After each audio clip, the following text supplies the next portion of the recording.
भावाचं लग्न झाल्यानंतर राधा पहिल्यांदाच माहेरी गेली होती. माहेरला गेल्यावर तिथलं वातावरण सगळं बदललेलं होतं. राधाने हसत घरात प्रवेश केला. सगळ्यात पहिल्यांदा ती आपली वहिनी सायलीला भेटली आणि जाऊन वहिनीला म्हणाली की कशी आहेस वहिनी, बरी आहेस ना? वहिनी म्हणाली हो ताई, मी ठीक आहे. वहिनीच्या चेहऱ्यावर नाराजगी दिसत होती. पाहता क्षणी मला कळालं. आपल्या नंदच्या हातातून बॅग घेताना सायली म्हणाली की ताई, तुम्ही थकला असाल, तुम्ही जाऊन फ्रेश व्हा, मी तुमच्यासाठी चहा बनवते. राधाला हे सगळं विचित्र वाटलं.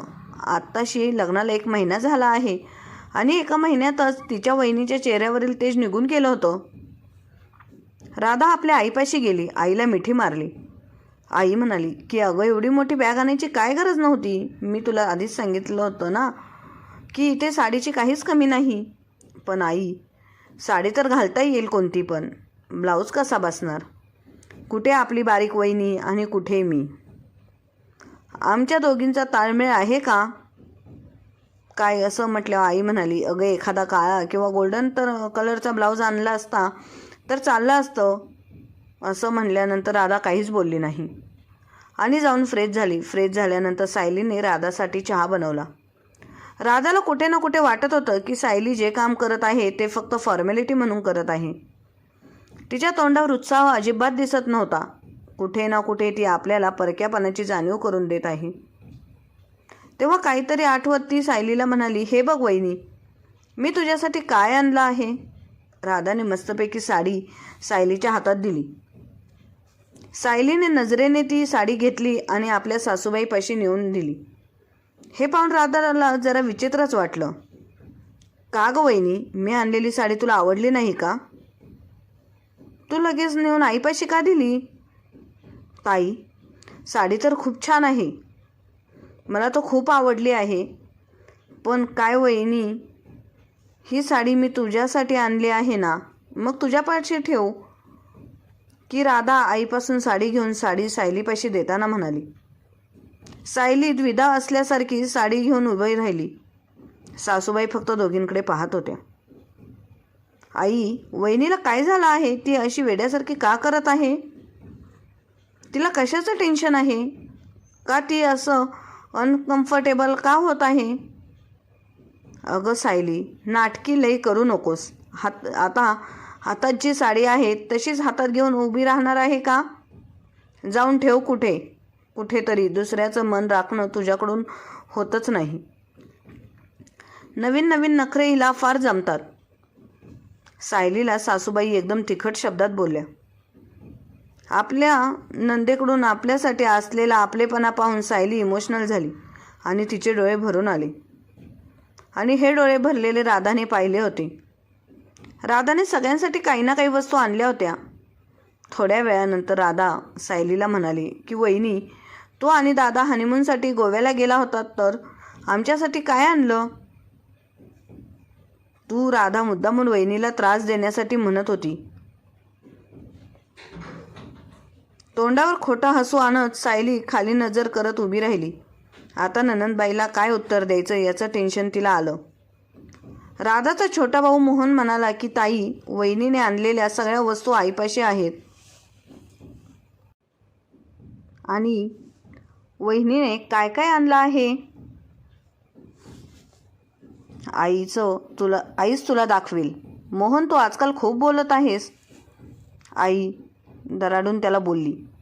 आई, एवढं ओरडून बोलायची काहीच गरज नाही. मोहन बरोबर बोलत आहे. सायलीचा नवरा सोहम म्हणाला.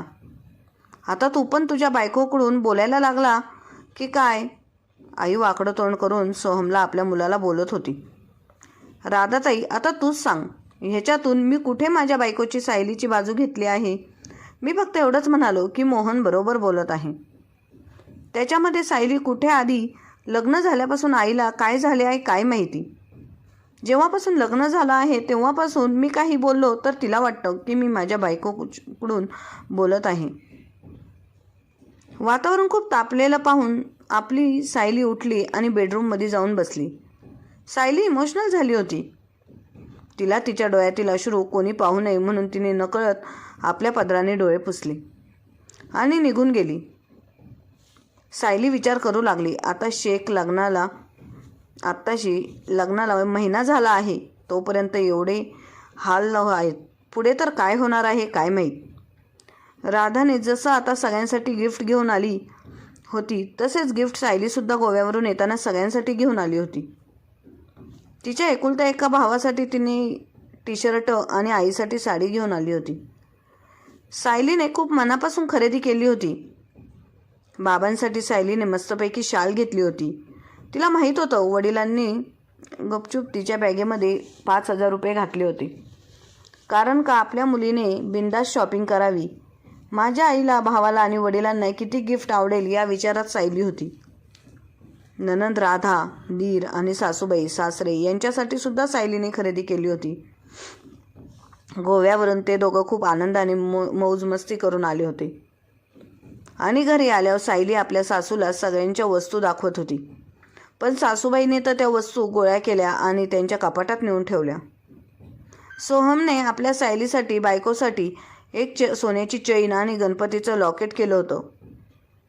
पण दाखव कसं आहे असं म्हणून सासूने तिच्या गळ्यातलं घेतलं आणि आपल्या गळ्यात घातलं. हे सगळं पाहून सोहम आणि सायली आश्चर्यचकित झाले. सोहमने किती प्रेमाने आपल्या बायकोसाठी सोन्याची चैन केली होती. ती सुद्धा तिला दिली नाही याचं दुःख सायलीपेक्षा सोहमला होतं. सोहमला सहन झालं नाही. तो बोलणारच होता, परंतु सायलीने त्याला खुनून गप्प बसण्यासाठी सांगितलं. 2-3 दिवसांनी सायलीचा भाऊ सायलीच्या घरी आला आणि सायलीला म्हणाला की सायलीताई, कसं वाटलं फिरून आणि माझ्यासाठी तू काय आणले आहे का मला दाखव. बरं आता दाखवते, 1 मिनिट थांब. असं म्हणून सायली सासूबाईंपाशी गेली आणि म्हणाली की आई, मी माझ्या भावासाठी आणि आई वडिलांसाठी जे गिफ्ट आणले होते ते जरा देता का. सुनबाई, तू हे काय बोलत आहेस. तुझे आई वडील तू आणलेले गिफ्ट घेतील आणि तू कशाला सांगत सुटते की मी तुमच्यासाठी गिफ्ट आणलं आहे. गिफ्ट देण्याची काही सुद्धा गरज नाही. आता तुझ्या दिराचं मोहनचं लग्न येईलच की, तेव्हा हे सामान उपयोगी पडेल. वस्तू सांभाळून ठेवण्यासाठी आतापासून शिक जरा. सासूबाईंचं हे बोलणं ऐकल्यानंतर सायलीला खूप वाईट वाटलं. आता तिला टेन्शन आलं आहे की आता मी माझ्या भावाला काय सांगू की मी त्याच्यासाठी काय आणले आहे. जेव्हा आपलं मन दुखते तेव्हा आपली बुद्धीसुद्धा चालत नाही. कसं तिने स्वतःला शांत केलं आणि आपल्या भावापाशी गेली आणि म्हणाली की दादू, आता तुझे दाजी येतील. दाजी आल्यानंतर मी तुला गिफ्ट देते. अलमारीची चावी चुकून त्यांच्यापाशी गेली आज. पण सोहम आल्यानंतर सायलीने सगळी हकीकत तिच्या नवऱ्याला सांगितली. तुम्ही फक्त आईला विनंती करून माझ्या भावाचं तेवढं गिफ्ट घेण्याचा प्रयत्न करा. कसं तरी त्याने त्याच्या आईकडून तिच्या भावाचं टी शर्ट घेतलं, परंतु त्यासाठी त्याला आईचं खूप बोलणे खावे लागले. एवढेच नाही तर सायलीच्या लग्नात आणि माहेरवरून जे सामान, जे कपडे, ज्या साड्या सगळ्या आल्या होत्या तेवढ्या सासूबाईने स्वतःच्या कपाटात नेऊन ठेवल्या होत्या. सायलीला आता कळालं होतं की आता त्या वस्तू मला नंतर दिसणे शक्यच नाही. लग्न झाल्यानंतर पाहुण्यांच्या घरी गेल्यावर ज्या साड्या पाहुण्यांनी दिल्या होत्या त्यासुद्धा साड्या सासूबाईने आपल्या कपाटात नेऊन ठेवल्या. आणि सासूबाईला कुठे पण जायचं असेल तर सायलीच्या साड्या घालून जातात. रुखवताचे सामान तर सायलीने खूप प्रेमाने खरेदी केलं होतं, परंतु ते सामानसुद्धा तिच्या हाती लागलं नाही. नशिबाने नवरा चांगला आहे, परंतु तो काही बोलू सुद्धा शकत नव्हता. बोलला तर नाती तुटण्याची भीती त्याला वाटत होती. राधाच्या आवाजाने सायली भूतकाळातून बाहेर आली आणि स्वतःला सावरत म्हणाली, हा ताई, या ना इथे बसा. मग तिची नणंद म्हणाली की वहिनी, तुझ्यासारखीच ही खोली पण गप्प आहे. अजिबात या खोलीमध्ये फ्रेश वाटत नाही. आणि हे काय गं वहिनी, तुझ्या बेडरूमचं थोडंसुद्धा डेकोरेशन केलं नाही. तुझ्या लग्नात आलेलं रुखवताचं सामान कुठे आहे. मी तुझी हेल्प करते. तुझ्या नवऱ्याला ऑफिसमधलं काम असते आणि तुझा दीर तर काहीच कामाचा नाही. आणि आई तर नुसती बडबड करत असते. त्यामुळे मी तुझी मदत करते. राहू द्या ताई, तुम्ही आराम करा. नंतर कधीतरी मी लावून घेते सामान. आता संध्याकाळ होत आली आहे. संध्याकाळच्या स्वयंपाकाची तयारी करायची आहे. सायली उठताना आपल्या नंदेला म्हणाली, हे बघ वहिनी. सायली उठताना आपल्या नंदेला म्हणाली, हे बघ वहिनी, आपल्या सगळ्यांनी आज बाहेर जेवायला जायचं आहे. आई आणि वडिलांना बाहेरच जेवण पचणार नाही. त्यामुळे मी आईला त्या दोघांचा स्वयंपाक बनवण्यासाठी सांगितलं आहे. ताई, हे काय बोलत आहात? आई कशाला करतील स्वयंपाक? हे तर चुकीचं आहे की मी बनवते ना जेवण. काही नाही होत ग वहिनी. असं पण बाबांना फक्त वरण भातच खायचा आहे. वरण भात बनवण्यास काय लागते? मी जेव्हा त्यांना भूक लागेल तेव्हा आई गरम गरम बनवेल. वहिनी, आता बाकीचं काहीसुद्धा बोलू नकोस. कसं तरी मी 2 दिवसाची सुट्टी घेऊन आली आहे. 2 दिवस मला तुझ्यासोबत छान गप्पा मारू दे. आणि मी बघत आहे, मी जेव्हा तुला बोलते तेव्हा तू माझ्यापासून लांब लांब का पळत असतेस ग? खरं सांग वहिनी, का दुसरं काही कारण आहे? तुझा चेहरा पण फार सुकला आहे. काहीतरी नक्कीच कारण आहे. काहीसुद्धा नाही झालं ताई. तुम्हाला तर गैरसमज झाला. सगळं एकदम ठीक आहे. सायली आपल्या ननंद राधाकडे न बघता म्हणाली, वहिनी, माझ्यासोबत खोटं बोलण्याचा प्रयत्न करू नकोस. तुझा चेहरा खूप काही सांगून जात आहे की तुला किती त्रास होत आहे. बरं, मला सांग, गोव्याला गेल्यावर दादाने तुला काही गिफ्ट दिलं? मला दाखव. सायली अजून एकदा विचारात पडली. आता राधाला काय सांगायचं टेन्शन आलं.